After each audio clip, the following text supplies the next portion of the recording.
ਮੇਰਾ ਨਾਮ ਐਡਵੋਕੇਟ ਰਿਤੂਰਾਜ ਸਿੰਘ ਸੰਧੂ ਹੈ ਜੀ। ਅੱਜ ਜਿਹੜਾ ਸੀਗਾ ਇਹਨਾਂ ਦੀ ਤਰੀਕ ਪਈ ਸੀ ਭਾਈ ਅੰਮ੍ਰਿਤਪਾਲ ਸਿੰਘ ਜੀ ਦੀ ਕਿ ਇਹਨਾਂ ਦੀ ਜੁਡੀਸ਼ੀਅਲ ਜਿਹੜਾ ਸੀਗਾ ਅੱਜ ਤਰੀਕ ਸੀਗੀ ਤੇ ਇਹਨਾਂ ਨੇ ਕੀ ਕੀਤਾ ਕਿ ਅੱਜ ਜਿਹੜੀ ਇਨਵੈਸਟੀਗੇਸ਼ਨ ਕੰਪਲੀਟ ਕਰਕੇ ਅੱਜ ਸਟੇਟ ਨੇ ਆਪਣਾ ਜਿਹੜਾ ਚਲਾਨ ਆਪਣਾ ਪ੍ਰੈਜ਼ੈਂਟ ਕਰਤਾ ਕੋਰਟ ਦੇ ਵਿੱਚ। ਜਿਹੜੀ ਹੁਣ ਜਿਹੜਾ ਚਲਾਨ ਪ੍ਰੈਜ਼ੈਂਟ ਕਰਨ ਤੋਂ ਬਾਅਦ ਜਿਹੜੀ ਇਹਨਾਂ ਦੀ ਹੁਣ ਜਿਹੜੀ ਹੈ ਟ੍ਰਾਇਲ ਸ਼ੁਰੂ ਹੋਏਗੀ ਉਹ ਸੈਸ਼ਨ ਕੋਰਟ ਅੰਮ੍ਰਿਤਸਰ ਵਿੱਚ ਸ਼ੁਰੂ ਹੋਏਗੀ ਜੀ।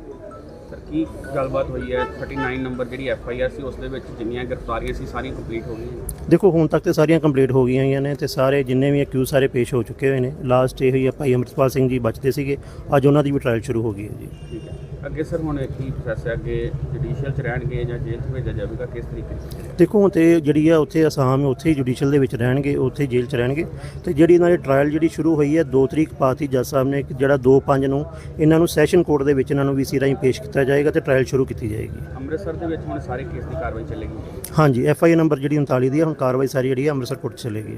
ਕੀ ਗੱਲਾਂ ਕੀਤੀਆਂ? ਦੇਖੋ ਗੱਲਾਂ ਤਾਂ ਸਾਰੀਆਂ ਉਦੋਂ ਹੀ ਮੁੱਕ ਗਈਆਂ ਸੀ ਇਹਨਾਂ ਦੀਆਂ ਕਿ ਨਾ ਕੋਈ ਵੈਪਨ ਰਿਕਵਰ ਹੋਣਾ ਤੇ ਨਾ ਹੀ ਕੋਈ ਗੱਡੀ ਰਿਕਵਰ ਹੋਣੀ ਹੈ। ਇਸੇ ਕਰਕੇ 2 ਦਿਨ ਦੇ ਪੁਲਿਸ ਰਿਮਾਂਡ ਮਿਲਿਆ ਸੀਗਾ ਤੇ ਹਫਤੇ ਦੇ ਵਿੱਚ ਇਹਨਾਂ ਦੀ ਇਨਵੈਸਟੀਗੇਸ਼ਨ ਕੰਪਲੀਟ ਹੋ ਗਈ ਹੈ ਤੇ ਸਾਰਾ ਚਲਾਨ ਇਹਨਾਂ ਨੇ ਪ੍ਰੈਜ਼ੈਂਟ ਕਰਤਾ ਜੀ। ਹਥਿਆਰਾਂ ਦੀ ਰਿਕਵਰੀ ਇਹਨਾਂ ਕੋਲ ਖਾਲਸਾ ਫੋਰਸ ਦੀ ਗੱਲ ਕੀਤੀ ਜਾਵੇ? ਦੇਖੋ ਜਦੋਂ ਉਦੋਂ ਇਹਨਾਂ ਨੇ ਆਰਗੂਮੈਂਟਸ ਕੀਤੀ ਸੀਗੀ ਕਿ ਆਪਾਂ ਪਾਲਕੀ ਸਾਹਿਬ ਬਾਰੇ ਪੁੱਛਣਾ ਰਿਕਵਰੀ ਕਰਨੀ ਹੈ ਤੇ ਸਾਡੀ ਆਰਗੂਮੈਂਟ ਸੀਗੀ ਕਿ ਤੁਸੀਂ ਉਸ ਗੱਡੀ ਨੂੰ ਅਫੈਂਸ ਦੇ ਵਿੱਚ ਮੌਜੂਦ ਸਮਝਦੇ ਹੋ